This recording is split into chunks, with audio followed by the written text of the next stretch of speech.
Welcome to the prominent academy. बच्चे, मेरा नाम है ममता और आज हम करने वाले हैं हमारी यूपीएससी मेंस की एक खो राइटिंग की प्रैक्टिस। तो आज का क्वेश्चन है, the recent decline of the left-wing extremists in India is the significant achievement.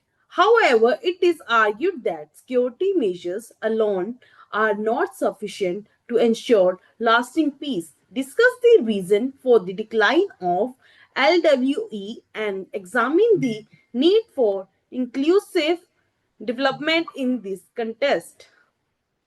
तो बच्चे, सबसे पहले आपको ये पता होगा कि हम जब यूपीएससी की राइटिंग लिखते हैं तो इसमें सबसे पहले इंट्रोडक्शन लिखते होते हैं, फिर बॉडी, फिर कंक्लूड। तो सबसे पहले इंट्रोडक्शन में देखते हैं हम क्या लिख सकते हैं।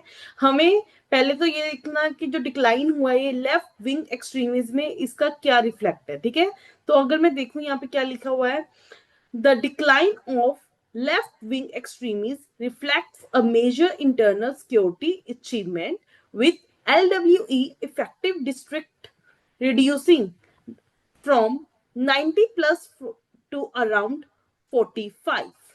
However, as highlighted by the policymakers, security success must be sustained through the inclusive development. तो इसमें मैंने लिखा है बच्चे कि जो ये डिक्लाइन हुआ है इससे हमारे इंटरनल सिक्योरिटी में बहुत अच्छे चेंजेस आए हैं।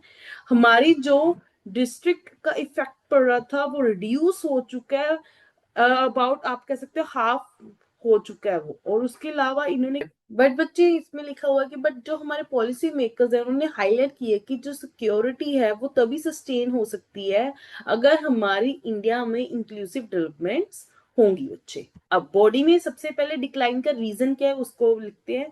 जैसे कि अगर मैं बात करूं कि जो हमारे सिक्योरिटी ऑपरेशंस है वो एनहेंस हो चुके हैं, कोबरा फोर्स हो गई या फिर मैं सेंट्रल टू स्टेट कोऑर्डिनेशन है वो अच्छी हो चुकी है, हमारी इंफ्रास्ट्रक्चर डेवलपमेंट अच्छी हो चुकी है, रोड्स बन चुके हैं, हमारे टेलीकॉम टावर्स वगैरह बन चुके हैं इन रेड कॉरिडोर, ये आपको अच्छे से पता होना चाहिए। उसके अलावा रिक्रूटमेंट में डिक्लाइन हुआ है ड्यू टू सरेंडर या फिर अगर मैं कह सकती हूँ रिहेबिलिटेशन पॉलिसीज। उसके अलावा हमारी टेक्नोलॉजीज में जो हमने यूज लाना शुरू किया जैसे ड्रोन्स वगैरह को, रियल टाइम इंटेलिजेंसी, इन सब के कारण ही हमारे डिक्लाइन हुआ है ये, और सिक्योरिटी में हमारा गेन हुआ है।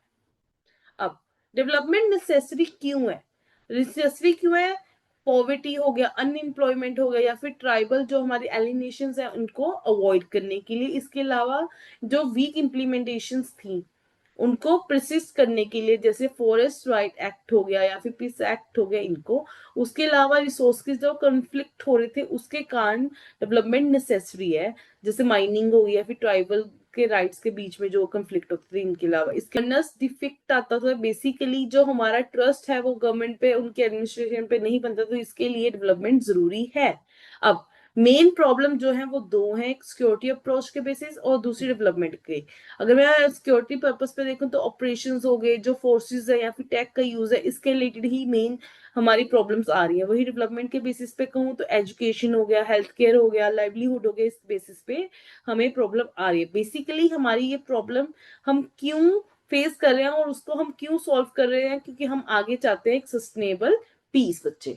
अब इसी में ही हम अगर लेटेस्टली जो हमारे करंट अफेयर में अभी लेटेस्ट आया वो क्या है, जैसे पहला है एस्पिरेशनल डिस्ट्रिक्ट प्रोग्राम, जो कि हमारे LWE जो डिस्ट्रिक्ट है उनकी तरफ फोकस करते हैं। इसके अलावा PM जनता विकास मिशन आया जिससे हमारे जो ट्राइबल्स हैं उनकी इनकम बढ़ेगी। इसके अलावा डिजिटल इंक्लूजन पुश आया है जिससे हमारा जो मोबाइल कनेक्टिविटी है वो वाइडर होगी बच्चे। अब वे फॉरवर्ड लिखना होता है कि हम आगे क्या सोचते, क्या चीज इसको अच्छे से वेलफेयर कर सकती है। जैसे कि अगर मैं कहूँ, अगर सिक्योरिटी होगी, अगर समाधान होगा, अगर विकास होगा, तो ये सभी मिलके ही हमारी डेवलपमेंट में हेल्प करेंगी। उसके अलावा जो हमारी गवर्नेंस है वो स्ट्रेंथन होगी, पार्टिसिपेशन अच्छे लेवल का होगा, लैंड राइट्स प्रॉपर मिलेंगे, फेयर कंपेंशन मिलेंगी, एजुकेशन, स्किल और एम्प्लॉयमेंट पे प्रॉपर फोकस किया जाएगा। फाइनली फिर हम कंक्लूड करेंगे